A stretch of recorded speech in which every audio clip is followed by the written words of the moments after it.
ത്രിയേക ദൈവത്തിൻ്റെ അതിപരിശുദ്ധ നാമത്തിന് മഹത്വം ഉണ്ടായിരിക്കട്ടെ. ഇന്ന് ഈ യൂട്യൂബിൽ കൂടി എന്നെ ശ്രവിക്കുന്ന ഏവർക്കും ക്രിസ്തു യേശുവിൽ സ്നേഹവന്ദനം. കർത്താവിൽ പ്രിയരെ, ഇന്ന് നിങ്ങളോടൊപ്പം പങ്കുവയ്ക്കുവാൻ ആഗ്രഹിക്കുന്ന വേദഭാഗം 1 കൊരിന്ത്യർ 13:13 ആകയാൽ വിശ്വാസം, പ്രത്യാശ, സ്നേഹം ഇവ മൂന്നും നിലനിൽക്കും, ഇവയിൽ വലിയതോ സ്നേഹം തന്നെ. വിശ്വാസം, പ്രത്യാശ, സ്നേഹം. പ്രഗത്ഭരായ പ്രാസംഗികർക്ക് മണിക്കൂറുകളോളം പ്രസംഗിക്കുവാനുള്ള വിഷയങ്ങളാണിത്. പ്രസംഗിക്കുവാൻ വളരെയധികം എളുപ്പമുള്ളത്.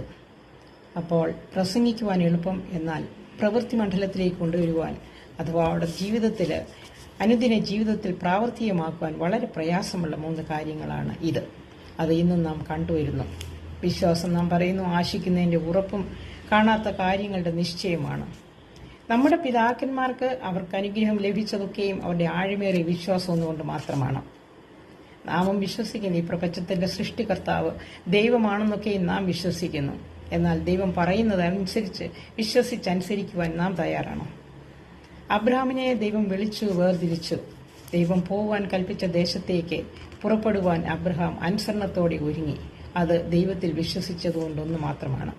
തന്നെയുമല്ല, അദ്ദേഹം സ്വയമേ ഞാൻ പോയി ഒന്ന് കണ്ടു കേട്ടിട്ട് മടങ്ങി വരാം എന്നൊന്നും വിചാരിച്ചല്ല. തന്റെ ഭാര്യയെയും സഹോദരപുത്രനെയും താനുണ്ടാക്കിയ സമ്പത്തും ഒക്കെ കൊണ്ടാണ് അദ്ദേഹം പോയത്. അവിടെ കനാൻ ദേശത്ത് ചെന്ന് പാർത്തു. വിശ്വാസത്തോടെ ദൈവത്തിൽ നീതിയായി കണക്കിട്ട് ദൈവം അത് നീതിയായി അബ്രഹാമിന് കണക്കിട്ടു. നമുക്കും വിശ്വസിക്കുന്ന യേശു ക്രിസ്തു എന്ന അടിസ്ഥാനത്തിലാണ് നാം വിശ്വസിക്കേണ്ടത്. ശരിയാണ്, ശോധനകൾ വരും. ക്രിസ്തീയ ജീവിതത്തിൽ പല ശോധനകൾ ഉണ്ടായേക്കാം. എന്നാൽ അതൊന്നും നമ്മുടെ വിശ്വാസത്തെ മറികടക്കുവാൻ ഇടയാകല്ലേ. നമ്മുടെ വിശ്വാസത്തിൽ ഉറച്ചു നിൽക്കണം. അതിൽ പതറിപ്പോവാൻ, ആ സാഹചര്യങ്ങൾ കൊണ്ടൊന്നും വിശ്വാസത്തിൽ നിന്നും വ്യതിചലിക്കുവാൻ അനുവദിച്ചൂടാ. കാരണം നാം അത്രമാത്രം ദൈവത്തിലാണ് വിശ്വസിക്കുന്ന. വിളിച്ച ദൈവം വിശ്വസ്തനാണ് എന്ന് പൂർണ്ണമായി വിശ്വസിച്ചുകൊണ്ട് മാത്രം വേണം നാം മുന്നോട്ട് പോകുവാൻ. പഴയ നിയമത്തിൽ നാം വായിക്കുന്നുണ്ട് ശൂന്യക്കാരത്തെ സ്ത്രീയെക്കുറിച്ച്. 2 രാജാക്കന്മാരുടെ പുസ്തകത്തിൽ നാം വായിക്കുന്നു. അവിടെ പറയുന്നുണ്ട്, ശൂന്യക്കാരത്തെ സ്ത്രീ അവരുടെ മകൻ മരിച്ചു എന്ന് മനസ്സിലാക്കി. എന്നിട്ടും എന്താണ് ചെയ്തത്? ദൈവപുരുഷന്റെ മുറിയിൽ കൊണ്ടുപോയി കിടത്തിയിട്ട് സ്വന്തം ഭർത്താവിനോട് പോലും പറഞ്ഞില്ല ഏത് കാര്യത്തിനാണ് പോകുന്നതെന്ന്, അതിന്റെ ലക്ഷ്യം എന്താണെന്ന് പറയാതെ ആ ദൈവപുരുഷനെ കാണുവാൻ പോയി. പക്ഷെങ്കിൽ അവൾ ആഴമായി വിശ്വസിച്ചു, ദൈവത്തിന് ഒന്നും അസാധ്യമായിട്ടില്ല. ദൈവത്തിന് എൻ്റെ കുഞ്ഞിനെ സൗഖ്യമാക്കുവാൻ, അവനെ മടക്കി ജീവിതത്തിലേക്ക് കൊണ്ടുവരുവാൻ സാധിക്കും. ആ ദൈവപുരുഷനിൽ കൂടി അത് പ്രാവർത്തികമാക്കുമെന്ന ആ ഉറച്ച വിശ്വാസത്തിലാണ് അവൾ പുറപ്പെട്ടത്. പുതിയ നിയമത്തിലും അനേക അത്ഭുതങ്ങൾ നാം കാണുന്നുണ്ട്. അനേക കാര്യങ്ങൾ കൂടി നമ്മെ ധൈര്യപ്പെടുത്തുവാൻ തക്കവണ്ണം അത് നമുക്ക് കാണിച്ചു തരുന്നുണ്ട്. ഉദാഹരണത്തിന് നാം പക്ഷപാതക്കാരന്റെ കഥ വായിക്കുമ്പോൾ, പക്ഷപാതക്കാരനെ ചുമന്നുകൊണ്ട് 4 ആൾക്കാർ വരികയാണ്. അവരുടെ വിശ്വാസം കണ്ടിട്ട് കർത്താവ് പോലും അമ്പരന്ന് പോയി. അത്രയ്ക്ക് വിശ്വാസം. കാര്യം അവർക്ക് അനേക പ്രതികൂലങ്ങൾ ഉണ്ടായിരുന്നു. ആ 4 പേർ കൂടി ഒരുവരെ ചുമന്നുകൊണ്ട് വരുമ്പോൾ അവർക്ക് കർത്താവിന്റെ സന്നിധിയിലേക്ക് അവനെ കൊണ്ടുവന്ന് വയ്ക്കുവാൻ അവർക്ക് അനേക പ്രതികൂലങ്ങൾ ഉണ്ടായിരുന്നു. ആ വാതിൽ തിങ്ങി ജനങ്ങൾ നിൽക്കുകയാണ്. അവർക്ക് അങ്ങോട്ടകത്തോട്ട് കടക്കുവാൻ സാധിച്ചില്ല. അതുകൊണ്ടാണ് അവർ ആ മേൽക്കൂര പൊളിച്ച് അവിടെ കൂടെ കൊണ്ടുവന്ന് ആ കർത്താവിന്റെ പാദപീഠത്തിലേക്ക് ആ മകനെ കൊണ്ടുവന്ന്. കാര്യം അവിടെ ചെന്നാൽ, കർത്താവിന്റെ സന്നിധിയിൽ എത്തിയാൽ തീർച്ചയായും അവൻ സൗഖ്യമാകും. അവർക്ക് ആ വിശ്വാസമുണ്ടായിരുന്നു. അപ്പോൾ അവരുടെ ആ വിശ്വാസത്തിന്റെ ആഴമാണ് നാം മനസ്സിലാക്കേണ്ടത്. നമുക്ക് എപ്പോഴും പരീക്ഷയോടൊപ്പം പരിഹാരവും കൂടി തരുന്നവനാണ് നമ്മുടെ കർത്താവ്. മലകളെ നീക്കുവാൻ തക്ക വിശ്വാസം നമുക്കുണ്ടായിരിക്കണം. അവന്റെ പാതയിൽ കൂടി മാത്രം നാം നടക്കണം. അവനിൽ വിശ്വസിച്ച് മുന്നേറുവാൻ, ശക്തീകരിക്കുവാൻ നമുക്ക് വേണ്ടി അവൻ എപ്പോഴും പക്ഷപാതം ചെയ്തുകൊണ്ടിരിക്കുകയാണ്. ദുഷ്ടന്റെ തന്ത്രങ്ങൾ നമ്മെ വിടുവിപ്പാൻ രാപകലില്ലാതെ നമ്മെ സൃഷ്ടിച്ച ദൈവം കാത്തിരിക്കുകയാണ്. അവൻ നോക്കിയിരിക്കുകയാണ്. എന്നെ വിളിച്ചപേക്ഷിക്കുന്ന എൻ്റെ കുഞ്ഞുങ്ങൾക്ക് വേണ്ടി ഞാൻ എന്താണ് ചെയ്യേണ്ടതെന്ന് അവൻ നോക്കിയിരിക്കുകയാണ്. നാം അവനിൽ വിശ്വസിച്ചുകൊണ്ട് മാത്രം മുന്നേറിയാൽ മതി. അവനിൽ വിശ്വസിക്കുക. അവൻ നന്മയ്ക്കായി സകലതും കൂടി വ്യാപരിപ്പിക്കുന്ന ഒരുവനാണ്. നമ്മെ അതിശയകരമായി വഴി നടത്തുന്നവൻ. യോഹന്നാന്റെ സുവിശേഷം അതിന്റെ 7:38 പറയുന്നുണ്ട്, എന്നിൽ വിശ്വസിക്കുന്നവന് നിന്ന് ജീവനദി ഒഴുകുന്നുണ്ട്. ജീവന്റെ നദി. അതൊഴുകുമെന്നാണ് പറയുന്നത്. അതെന്താണ്? ദൈവാത്മാവ് അവനിൽ ഉണ്ടായിരിക്കണം. ആ ദൈവാത്മാവുള്ള ഒരു വ്യക്തിക്ക് അവൻ മുന്നോട്ടുള്ള അവന്റെ ഗമനത്തിന് ഒരു തടസ്സം ഉണ്ടാകുകയില്ല. അവൻ എല്ലാ പ്രതികൂലങ്ങളെയും അനുകൂലമാക്കി കൊടുക്കുവാൻ ആ ദൈവാത്മാവ് അവനെ സഹായിക്കും. അങ്ങനെയുള്ളവനെ മാത്രമേ മുന്നേറുവാൻ, ശക്തീകരിക്കുവാൻ, ദൈവത്തിന്റെ ആത്മാവിന് മാത്രമേ അതിന്റെ ആ ശക്തി നമുക്ക് തരുവാൻ കഴിയുകയുള്ളൂ. അപ്പോൾ ദൈവത്തോട് അടുപ്പിക്കുവാൻ, ആ പ്രവൃത്തി മണ്ഡലത്തിലേക്ക് നമ്മെ കൊണ്ടുവരുവാൻ ദൈവാത്മാവിന് മാത്രമേ ശക്തിയുള്ളൂ. ആയതിനാൽ ആ ആത്മാവാണ് നമ്മിൽ നിന്ന് ഒഴുകേണ്ടത്. ആ ആത്മാവ് നമ്മിൽ നിന്ന് ഒഴുകുമ്പോൾ തീർച്ചയായിട്ടും മറ്റനേകരെ ദൈവസന്നിധിയിലേക്ക് അടുപ്പിക്കുവാൻ അതിനുള്ള കൃപയും നമുക്ക് ലഭിക്കും. നാം വിശ്വാസത്തോടൊപ്പം പോകുന്ന ഒന്നാണ് പ്രത്യാശ. നമ്മുടെ പ്രത്യാശ എപ്പോഴും എന്താണ്? ദൈവത്തോട് കൂടിയിരിക്കണമെന്നാണ്. ദൈവസന്നിധിയിൽ നാം ജാഗരൂകരായിരിക്കുമ്പോൾ എപ്പോഴും നാം ഇനിയുള്ള ജീവിതത്തിൽ, നമ്മുടെ അടുത്ത ജീവിതത്തിൽ, അതായത് മരണത്തിന് ശേഷമുള്ള ജീവിതത്തിലും ദൈവത്തോട് കൂടിയിരിക്കുവാനാണ് നാം ആഗ്രഹിക്കുന്നത്. പൗലോസ് ശ്ലീഹ പറയുന്ന പോലെ ജീവിച്ചാലും മരിച്ചാലും നാം ക്രിസ്തുവിനോട് കൂടിയായിരിക്കണം. കാരണം അതാണ് നമ്മുടെ പ്രത്യാശ.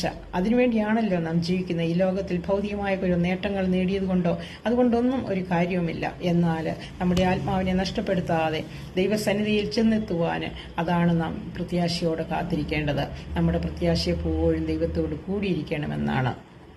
1 തെസ്സലോനിക്കർ 4:16 പറയുന്നത് പോലെ കർത്താവ് തൻ ഗംഭീരനാദത്തോടും പ്രധാന ദൂതന്റെ ശബ്ദത്തോടും ദൈവത്തിന്റെ കാഹളത്തോടും കൂടി സ്വർഗത്തിൽ നിന്ന് ഇറങ്ങി വരികയും ക്രിസ്തുവിൽ മരിച്ചവരെ മുമ്പേ ഉയർത്തെഴുന്നേൽക്കുകയും ചെയ്യും. പിന്നെയാണ് ജീവനോടിക്കുന്ന നാം അവരോടുകൂടെ ആകാശത്തിൽ കർത്താവിനെ എതിരേൽക്കുവാൻ മേഘങ്ങളിൽ എടുക്കപ്പെടുന്നത്. ഇപ്പോൾ ആ പ്രത്യാശയാണ് നമുക്ക് ഉണ്ടാകേണ്ടത്. പക്ഷേ അങ്ങനെ പ്രത്യാശ ഉണ്ട് എന്ന് പറഞ്ഞിരുന്നിട്ട് കാര്യമില്ല. നമ്മുടെ ജീവിത വിശുദ്ധി പാലിക്കാതെ ഇതൊന്നും സാധ്യമാകില്ല. നമ്മുടെ ജീവിതം എപ്രകാരമുള്ളതാണ്? നാം അനുദിനം ശോധന ചെയ്യേണ്ട ഒരു കാര്യമാണത്. എപ്പോഴും നമ്മുടെ പേര് ജീവന്റെ പുസ്തകത്തിൽ എഴുതി ചേർക്കണം എന്നൊക്കെ ആഗ്രഹമുണ്ട്. എന്നാൽ ആ എഴുതി ചേർത്ത പേര് ഒരിക്കലും മായ്ക്കപ്പെടാതെ ഇരിക്കണമെങ്കിൽ നാം വിശുദ്ധിയിൽ നിന്ന് വിശുദ്ധിയിലേക്ക് പടിപടിയായി ഉയരേണ്ടതുണ്ട്. ഓരോ നിമിഷവും നാം നമ്മുടെ വിശുദ്ധിയെ കാത്തു സൂക്ഷിക്കണം. നമ്മെ തന്നെ നാം ശോധന ചെയ്യണം. നാം മറ്റുള്ളവരെ വിമർശിക്കുകയും മറ്റുള്ളവരെ കുറ്റം പറയുകയും മറ്റുള്ളവർ ചെയ്യുന്നതൊക്കെയും തെറ്റായി ചിത്രീകരിക്കുകയും ചെയ്യുമ്പോൾ നാം ചോദിക്കണം, ആ വിരൽ ചൂണ്ടുന്നത് നമ്മുടെ നേർക്കല്ലേ? നാം എങ്ങനെയാണ് ജീവിക്കുന്നത്? നമ്മുടെ വിശുദ്ധി എങ്ങനെയാണ് നാം കാത്തു സൂക്ഷിക്കുന്നത്? നമ്മിൽ കുറവുകളില്ലേ? നമ്മൾ കുറ്റങ്ങളില്ലേ? അതൊക്കെയും ഏറ്റുപറയുവാൻ നാം തയ്യാറാണോ?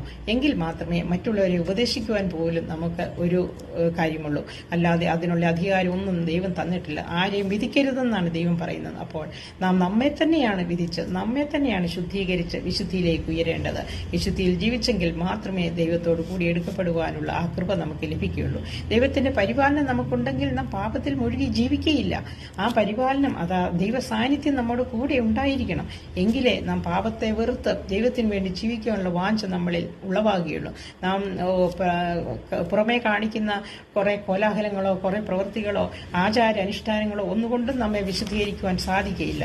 നാം നമ്മെ തന്നെ വിശുദ്ധീകരിക്കണമെങ്കിൽ നമ്മിലേക്കൊരു ഉൾക്കാഴ്ച ഉണ്ടായിരിക്കണം. നാം എന്തുവാണ്, നാം ആരാണ്, എന്താണ് നാം ചെയ്യേണ്ടത് എന്നൊക്കെയും നാം ചിന്തിച്ച് എന്നിട്ട് അനുദിനം വിശുദ്ധിയോടെ വളരുവാനാണ് നാം കാത്തിരിക്കേണ്ടത്. നമുക്കറിയാം, പുല്ലുണങ്ങുന്നു, പൂവാടുന്നു, എല്ലാം നശിച്ചു പോകുന്നതാണ്. നമുക്ക് അഹങ്കരിക്കുവാനൊന്നുമില്ല. ഈ ജീവിതത്തിൽ ദൈവം നമുക്ക് തന്നിരിക്കുന്നതെല്ലാം ദൈവത്തിന്റെ ദാനമാണെന്ന ഒരു ചിന്ത നമ്മെ എപ്പോഴും ഭയക്കേണ്ടതാണ്. അങ്ങനെ നാം ചിന്തിക്കുമ്പോൾ നാം ഒന്നിലും അഹങ്കരിക്കുകയില്ല. സൗമ്യമായി സ്നേഹത്തോടു കൂടി ജീവിക്കാൻ നാം ശ്രമിക്കും. ദൈവത്തെ അനുസരിച്ച് നാം ചെയ്യേണ്ടതെല്ലാം വിശുദ്ധിയോടെ ചെയ്ത് ജീവിക്കുവാൻ നാം ശ്രമിക്കണം.